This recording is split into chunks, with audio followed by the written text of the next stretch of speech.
निष्कासित कर देना चाहिए। अब कांग्रेस प्रवक्ता वैभव वालिया ने भी बयान दिया है, कहा कि गोडसे को देशभक्त कहने के लिए प्रधानमंत्री को टीएस रावत को भाजपा से तुरंत ही निष्कासित कर देना चाहिए। इसके लोगों के बीच और उनकी पार्टी में एक कड़ा संदेश जाएगा। अगर प्रधानमंत्री ऐसा करने में विफल रहते हैं तो उन्हें विदेश जाने पर महात्मा गांधी को श्रद्धांजलि देने का कोई हक नहीं।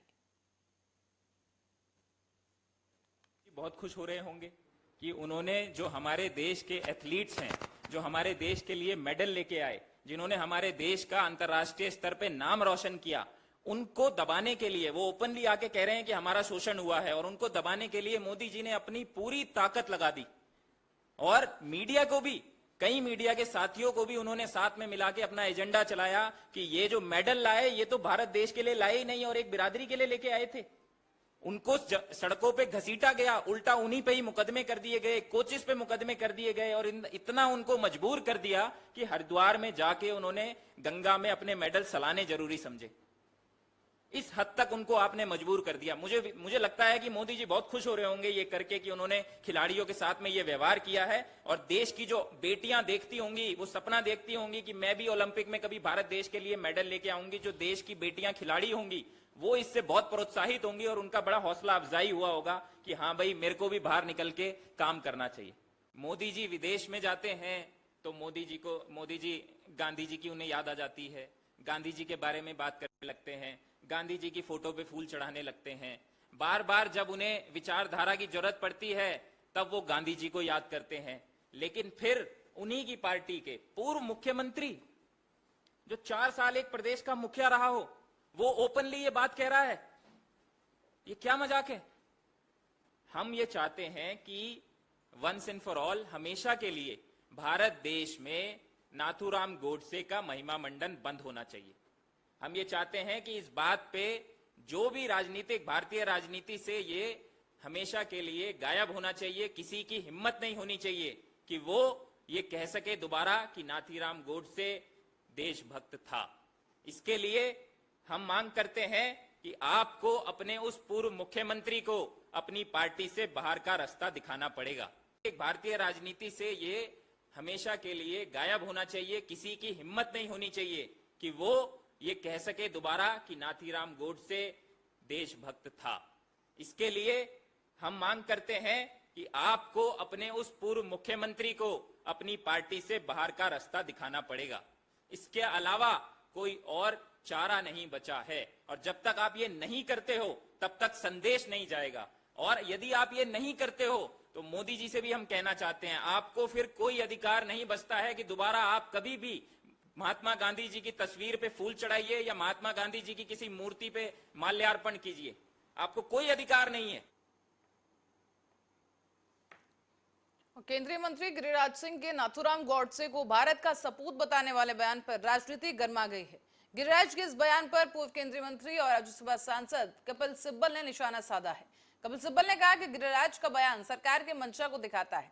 सिब्बल ने प्रधानमंत्री नरेंद्र मोदी को भी निशाने पर लेते हुए कहा कि उन्हें इसकी आलोचना करनी चाहिए। कपिल सिब्बल का यह कहना है कि आरएसएस स्वतंत्रता में लड़ाई में नहीं थी, आरएसएस की सोच ही बीजेपी की सोच है, और उन्होंने कहा कि जो कुछ गिरिराज ने कहा वो सरकार की मंशा को दिखाता है।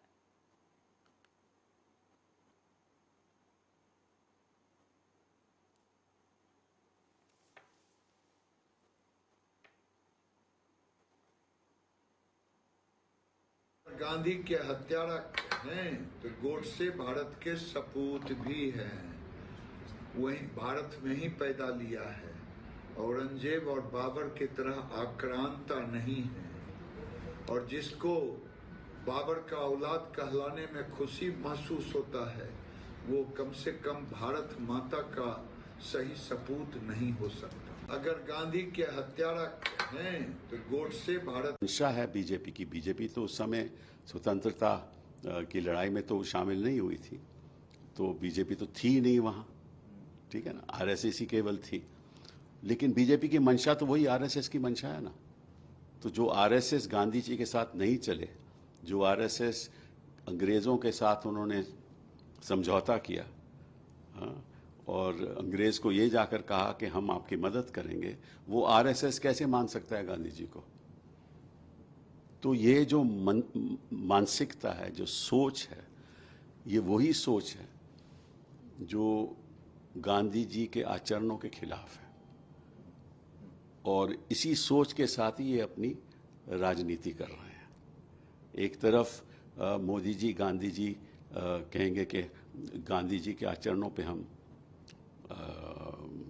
चलेंगे, कायम रहेंगे, और दूसरी तरफ इनके मंत्री कहते हैं कि जिसने गांधी को मारा वो तो सुपूत था। और राष्ट्रवादी कांग्रेस पार्टी यानी एनसीपी के चीफ शरद पवार को ट्विटर पर जान से मारने की धमकी मिली है। इसके बाद से एनसीपी सांसद और पवार की बेटी सुप्रिया सुले के नेतृत्व में पार्टी का एक शिष्टमंडल मुंबई पुलिस आयुक्त को मिलने पहुंचा। ऐसे यहां पर आपको बता दें कि एनसीपी के शिष्टमंडल जान से मारने की धमकी देने वाले ट्विटर हैंडल पर कार्रवाई करने की मांग कर रहा है। शरद पवार को मिली इस धमकी के बारे में जानकारी देते हुए सांसद सुप्रिया सुले ने कहा कि मुझे व्हाट्सएप पर पवार साहब के लिए मैसेज मिला है और उन्हें एक वेबसाइट के जरिए धमकी दी गई थी। हम पुलिस से न्याय मांगने आए हैं और मेरा महाराष्ट्र के गृह मंत्री और केंद्रीय गृह मंत्री से इस पर ध्यान देने की मांग करती हूँ। इस तरह की हरकतें गंदी राजनीति हैं और ये रुकनी चाहिए। मिनिस्ट्री साहब के नाम से आज मेरे व्हाट्सएप पे ये मैसेज आया है। उनको एक धमकी दी गई है, एक वेबसाइट से दी गई है, और वैसी ही धमकी और भी इस रिलेटेड जो अकाउंट्स है इस पे आई है। तो मैं सिर्फ न्याय मांगने के लिए पुलिस के यहाँ आई हूँ, और मेरी विनती रहेगी होम मिनिस्टर से, महाराष्ट्र के भी और देश के भी होम मिनिस्टर से, कि ऐसी जो हरकतें हो रही है ये गंदी घटिया राजनीति है और ये कहाँ भी रुकना चाहिए। वो पवार साहब की जो सिक्योरिटी है वो होम मिनिस्ट्री की जिम्मेदारी है, वो देश के नेता है, तो होम मिनिस्ट्री हैज टू इंटरवेंट। मैं और कांग्रेस नेता पी चिदम्बरम एक ट्वीट पर पीएम मोदी और बीजेपी पर निशाना साधते नजर आए। उन्होंने प्रधानमंत्री मोदी पर लोकतांत्रिक और सहिष्णुता नहीं होने का आरोप लगा दिया है। कहा गया कि कांग्रेस अध्यक्ष मल्लिकार्जुन खड़गे के पत्र का जवाब प्रधानमंत्री की बजाय 4 बीजेपी सांसदों से दिलवाना बीजेपी की असहिष्णुता का एक उदाहरण है। पी चिदम्बरम ने आगे बताया है कि माननीय प्रधानमंत्री को कांग्रेस अध्यक्ष खड़गे के पत्र पर बीजेपी के 4 सांसदों की प्रतिक्रिया किसी भी आलोचना के प्रति भाजपाई असहिष्णुता का एक उदाहरण है। उन्होंने ये भी कहा कि मल्लिकार्जुन खड़गे राज्यसभा में विपक्ष के नेता हैं और इस नेता को पीएम मोदी को पत्र लिखने का अधिकार है। कहा गया है कि अगर हम लोकतंत्र में ऐसे सवालों के जवाब में माननीय प्रधानमंत्री से पत्र के उत्तर की अपेक्षा करते हैं, वहीं पीएम मोदी की जगह बीजेपी सांसदों के मल्लिकार्जुन खड़गे के पत्र को लिखे जाने पर चिदम्बरम ने हैरानी जताई है। बीजेपी के 4 सांसद पीएम को लिखे गए पत्र का खुद जवाब भेजने की जिम्मेदारी लेते हैं, जो तथ्यों के आधार पर सतही खोखला है। उन्होंने ये भी कहा कि अपनी बात रखते हुए कि अपनी बात रखने के लिए चिदम्बरम ने आगे बताया है कि दिसंबर 2022 में रेलवे सुरक्षा को लेकर जारी की गई कैग की रिपोर्ट मल्लिकार्जुन खड़गे के तर्कपूर्ण रवैये की आलोचना को पूरी तरीके से साबित करती है।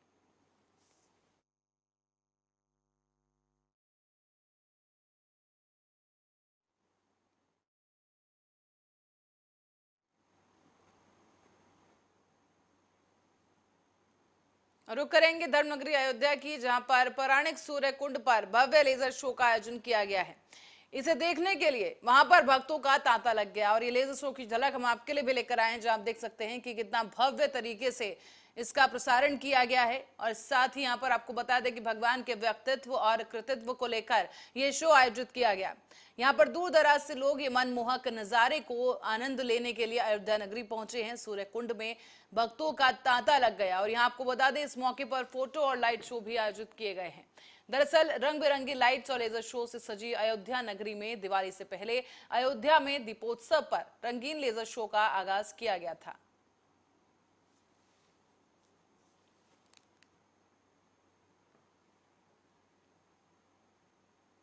और रायबरेली में भीषण सड़क हादसा हुआ है। यहाँ आपको बता दें कि अनियंत्रित तेज रफ्तार एक मारुति वैन ने बाइक सवार 2 युवकों को जोरदार टक्कर मार दी है। इससे बाइक को टक्कर मारने के बाद मारुति सड़क के किनारे गड्ढे में जा गिरी, तो वहीं इस हादसे में 2 लोगों की मौत हो गई है। 5 लोग गंभीर रूप से घायल हैं। बताया जा रहा है पूरा मामला गुरबख्श थाना क्षेत्र के अंतर्गत ढकिया चौराहे का है। किस चीज से टक्कर हुई है? ये अपना यूको गाड़ी है और मोटरसाइकिल। कितने लोग थे? यूको गाड़ी में 3 लोग थे और मोटरसाइकिल में सिंगल थे। 3 लोग फंसे हुए थे। ग्रामीणों की मदद से उनको निकाला गया। किस चीज से टक्कर हुई है? ये अपना यूको गाड़ी है। सिरका वाला इधर से आ रहा था खच्चे चौराहे तरफ से, हाँ। युवान बगल की तरफ से आ रही थी, और अपनी दोनों टक्कर लगी। ये इधर आ गए, ये तो ब्रेक नहीं लगाए, एकदम जान से टक्कर लगी इसमें। तो कितने लोग सवार थे? इसमें 3 थे और मोटरसाइकिल सिंगल। क्या स्थिति है उन लोगों की? ये सब बुरा है। और रायबरेली की ओर रुख करते हैं, जहां पर जनपद में सन 1960 में स्थापित किए गए फिरोज गांधी डिग्री कॉलेज सफलता के नए आयाम लिख रहा है। पहले ये कॉलेज कानपुर यूनिवर्सिटी से संबंधित था, लेकिन अब छात्रों के हितों को ध्यान में रखते हुए अब की बार उत्तर प्रदेश सरकार ने इस कॉलेज को लखनऊ विश्वविद्यालय से संबद्ध कर दिया है। हमारी प्रेस कॉन्फ्रेंस का उद्देश्य ये है कि छात्रों को और अभिभावकों को जानकारी देना है कि ये फिरोज गांधी कॉलेज लखनऊ विश्वविद्यालय से जो एसोसिएटेड है, इसमें नए सेशंस की एडमिशन सब प्रक्रिया चालू हो गई है। फॉर्म इसके मिलने चालू हो गए हैं 5 जून से, और फॉर्म की लास्ट डेट 20 जून है, जिससे कि जितने भी संबंधित अभ्यर्थी हैं इसका लाभ उठा के फॉर्म जल्दी ले लें, जिससे कि बाद में एडमिशन में उनको दिक्कत ना आए। सर कितनी सीटें हैं इस कॉलेज में? इस कॉलेज में 720 सीटें प्रथम वर्ष में हैं, और जिसमें कि 180 विज्ञान संस्थान में हैं और 120 सीटें कॉमर्स में हैं। नई चीज़ें क्या क्या है आपकी बात? लखनऊ यूनिवर्सिटी लखनऊ यूनिवर्सिटी से संयुक्त होने से अभी तक कानपुर यूनिवर्सिटी और लखनऊ यूनिवर्सिटी से ये एफिलेटेड था। लखनऊ यूनिवर्सिटी का एफिलेशन 3 साल चालू हुआ, लेकिन फिर कानपुर यूनिवर्सिटी में जो फर्स्ट ईयर के छात्र थे उनको भी डिग्री कानपुर। और उत्तर प्रदेश के मुरादाबाद से खबर है, जहां अज्ञात युवक ने एक युवती और उसके पुरुष मित्र के साथ बदसलूकी की है। इसी को लेकर परेशान होकर पीड़ित थाने पहुंची और पुलिस से न्याय की मांग करने लगी। हालांकि पुलिस ने आरोपी युवक के खिलाफ मुकदमा दर्ज कर लिया और अब पुलिस उससे पूछताछ कर रही है। आरोपी युवक पर बदसलूकी के साथ साथ बुर्का नशी युवती का जबरन वीडियो बनाने का भी आरोप सामने आया है। एक इस तरह का वीडियो कल थाना कोतवाली क्षेत्र का सोशल मीडिया के माध्यम से संज्ञान में आया था, जिसमें एक लड़की अपने किसी लड़के के साथ में बाइक से कहीं जा रही थी। किसी व्यक्ति के द्वारा उसके पीछे से वीडियो बनाई गई थी और आगे जाके उसको रोका गया था और उसके साथ में दुर्व्यवहार किया गया था। इस संबंध में एक लिखित शिकायत हमको बाद में प्राप्त हुई है और उस पर अभियोग पंजीकृत करके इसमें कार्रवाई की जा रही है। जल्दी ही जो व्यक्ति जिसने अभद्रता की थी उसकी गिरफ्तारी करके और उसमें अग्रिम विधिक कार्रवाई की जाएगी। कानपुर देहात की भोगनीपुर कोतवाली क्षेत्र में खाना बनाते समय गैस सिलेंडर में आग लग गई है। इससे महिला समेत उसके 2 बच्चे आग में झुलस गए हैं। अन्य परिजनों के द्वारा उन्हें उपचार के लिए सीएचसी पुखरिया में भर्ती कराया गया है, लेकिन यहां पर चिकित्सकों के द्वारा घायलों का उपचार किया गया। हालत गंभीर होने पर चिकित्सकों ने उन्हें तीनों को ही जिला अस्पताल के लिए रेफर कर दिया है।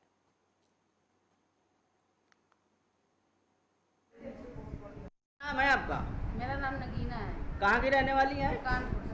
अच्छा, क्या घटना हुई है?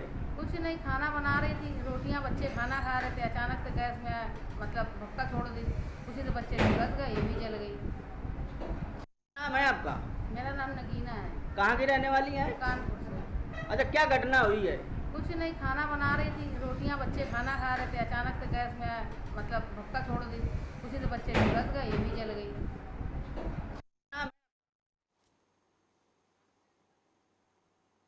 और हापुड़ में थाना गढ़मुक्तेश्वर पुलिस ने चेकिंग के दौरान आपराधिक घटना करने की फिराक में घूम रहे 3 शातिर अभियुक्तों को गिरफ्तार कर लिया है।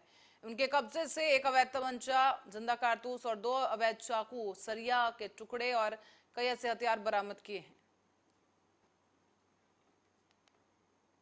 इस खबर पर अधिक जानकारी के लिए अतुल त्यागी, ब्यूरो हेड हापुड़ से हमारे साथ जुड़ गए हैं।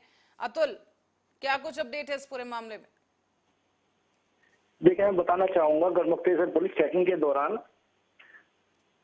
चेकिंग कर रही थी। चेकिंग के दौरान भी उन्हें बाइक से रोका गया और उन्होंने पुलिस के ऊपर फायरिंग की है। फायरिंग करने के बाद वो भागने की फिराक में थे। पुलिस ने उन्हें रोका और उन्हें पकड़ लिया। तो अतुल, ये क्या कुछ कुख्यात अपराधी थे? इससे पहले भी कोई मामले दर्ज इन पे सामने आए हैं? कोई आपराधिक इतिहास रहा है इनका? जी, इन पे पहले से काफी जगह पे मुकदमे दर्ज हैं और इनके मर्डर में भी ये है और चोरी और उसमें भी है, वो कची वगैरह में भी हैं ये लोग। अतुल, और भी कोई साथियों के बारे में जानकारी है या सिर्फ गिरोह में 3 ही लोग थे? गिरोह में 3 ही लोग बताए जा रहे हैं, अभी पूछताछ में जो पता चला है। तो अतुल, कितने टाइम से एक्टिव था इनका ये गिरोह? कि देखिए, बताया जा रहा है कि काफी समय से ये गिरोह इनका काफी दिन एक्टिव है और इन लोगों ने काफी जगह गौतम बुद्ध नगर, गाजियाबाद वगैरह में, बुलंदशहर जगह में इन्होंने काफी घटनाओं को अंजाम दिया था। सभी थानों में इनके खिलाफ मुकदमा पंजीकृत है।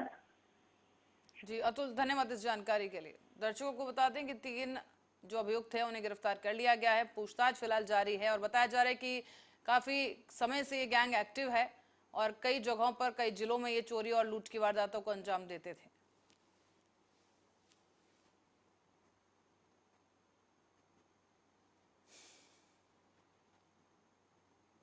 और खंडवा के हरसूद पहुंचे पूर्व मुख्यमंत्री कमलनाथ ने सीएम शिवराज सिंह पर निशाना साध दिया है। कमलनाथ ने यहां पर कहा कि आज मध्य प्रदेश लूट का प्रदेश बन गया है, अवैध उत्खनन का प्रदेश बन गया है, अपराध में नंबर 1 प्रदेश बन गया है और ये हालात इन्होंने मध्य प्रदेश के कर दिए हैं।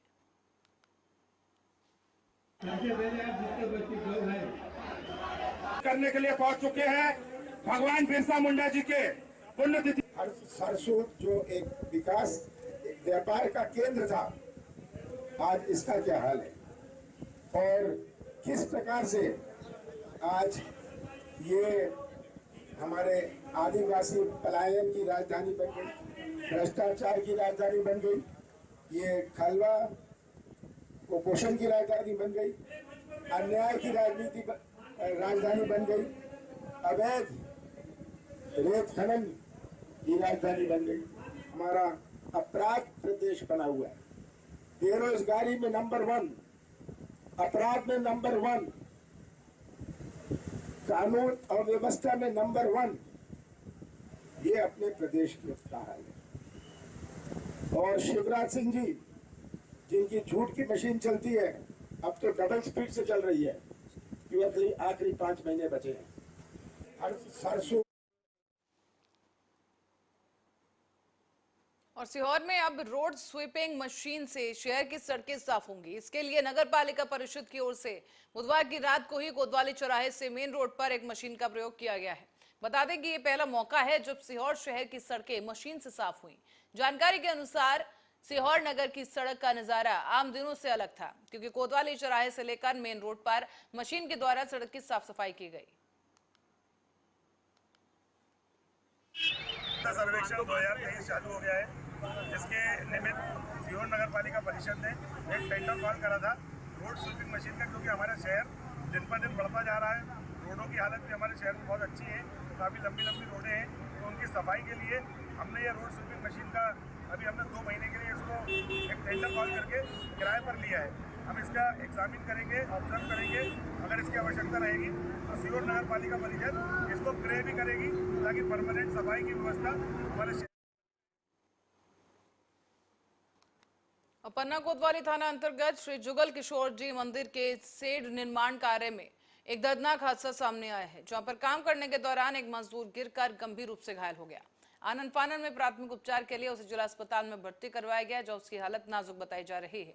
इसी वजह से उसे प्राथमिक उपचार के बाद मेडिकल कॉलेज रीवा के लिए रेफर कर दिया गया। समथिंग 10 बज रहा था। हाँ। तो ये हम लोग यहाँ काम ही कर रहे थे, यहाँ ऊपर चढ़े हुए थे। हाँ। तो उसका वो पैर स्लिप हुआ, ऊपर चढ़ रहा था। तो राड हल्की सी कटी हुई थी और वो चढ़ते समय उसका पैर स्लिप हुआ तो ऊपर से सीधा नीचे आ गया। हाँ। एक बार नसैनी में गिरा, नसैनी से फिर सीधा नीचे आ गया। हाँ। तो यहाँ से हम लोग उसको हॉस्पिटल लेके गए तुरंत ही, वहाँ दवाई ववाई करवाई, फिर वहाँ से उन्होंने बोला कि कहीं और लेके जाओ। तबीयत इनकी कुछ ज़्यादा ही सीरियस है। काय का काम चल रहा था यहाँ पर? ये हम लोग का ये सेट बनाते हैं। ये सेट वेयर हाउस वाला ये पूरा कंप्लीट करते हैं। कहाँ के हैं आप? हम लोग जबलपुर से हैं। अच्छा, कैसी स्थिति है अभी? अभी तो ठीक है बता रहे हैं, और बाकी वहाँ जाके पता चलेगा हॉस्पिटल में क्या कैसा। अभी तो लेके गए हैं। क्या नाम है जो गिरा है? किनका? जो गिरा है उनका नाम प्रेम है। प्रेम यादव। पटियाला जिले के सभी पुलिस थानों को तकनीकी रूप से आधुनिक बनाने को लेकर पंजाब के डीजीपी के द्वारा एक विशेष शुरुआत की गई है। इसमें किसी भी केस की उच्च जांच करने के लिए उसे उच्च स्तरीय बनाने के लिए जिले के सभी पुलिस थानों में 7/7 करीब टैबलेट तथा 6/6 के स्मार्टफोन मुहैया करवाए गए। ਉਹਨਾਂ ਦੇ ਦਿਸ਼ਾ ਨਿਰਦੇਸ਼ ਅੱਜ ਇੱਕ ਬੜਾ ਵਧੀਆ ਉਪਰਾਲਾ ਪੰਜਾਬ ਪੁਲਿਸ 'ਚ ਜਿਹੜਾ ਮੁਕੰਮਲ ਕੀਤਾ ਜਾ ਰਿਹਾ। ਹਰੇਕ ਥਾਣੇ 'ਚ 7 ਅਸੀਂ ਜਿਹੜੇ Samsung Galaxy A7 light tablet provide ਕਰਨੇ ਤੇ 6 ਮੋਬਾਈਲ ਫੋਨ ਉਹ ਵੀ ਸੈਮਸੰਗ ਦੇ A4 ਜਿਹੜੇ ਮੋਬਾਈਲ ਫੋਨ ਨੇ ਉਹ ਪ੍ਰੋਵਾਈਡ ਕਰਨੇ। ਇਹ ਸਾਰੇ ਇਲੈਕਟ੍ਰੋਨਿਕ ਡਿਵਾਈਸਿਸ ਜਿਹੜੇ ਨੇ ਇਹ ਸਾਨੂੰ ਪੰਜਾਬ ਪੁਲਿਸ ਹੈਡਕੁਆਟਰ ਤੋਂ ਮੁਹੱਈਆ ਹੋਏ ਨੇ। TCS ਕੰਪਨੀ ਇਸ ਪੂਰੇ ਪ੍ਰੋਜੈਕਟ ਦੀ ਜਿਹੜੀ ਹੈ ਉਹ ਨੋਡਲ ਕੰਪਨੀ ਬਣਾਈ ਗਈ ਹੈ। ਅੱਜ ਸਾਰਾ ਕ੍ਰਾਈਮ ਜਿਹੜਾ ਆ ਸਾਈਬਰ ਡੋਮੇਨ 'ਚ ਸ਼ਿਫਟ ਹੋ ਰਿਹਾ। ਆਪਾਂ ਨਿੱਤ ਵੇਖਦੇ ਹਾਂ ਕਿ ਕਿਸੇ ਨਾ ਕਿਸੇ ਤਰੀਕੇ ਦੇ ਨਵੇਂ ਸਾਈਬਰ ਫਰਾਡ ਜਿਹੜੇ ਆ ਉਹ ਆਪਾਂ ਸਾਰਿਆਂ ਦੇ ਸਾਹਮਣੇ ਆਉਂਦੇ। ਉਸੇ ਮੁਤਲਕ ਪੁਲਿਸ ਨੂੰ ਵੀ ਟੈਕਨੀਕਲੀ ਸਾਊਂਡ ਹੋਣਾ ਤੇ ਅਪਰਾਧੀਆਂ ਦੇ ਉਹਨਾਂ ਤੋਂ ਇੱਕ ਕਦਮ ਅੱਗੇ ਹੋਣਾ ਜਿਹੜਾ ਇਹ ਪੁਲਿਸ ਲਈ ਵੀ ਬਹੁਤ ਜ਼ਰੂਰੀ ਆ। और इस खबर के साथ ही बुलेटिन में फिलहाल के लिए इतना ही। देखते रहिए आर्या न्यूज।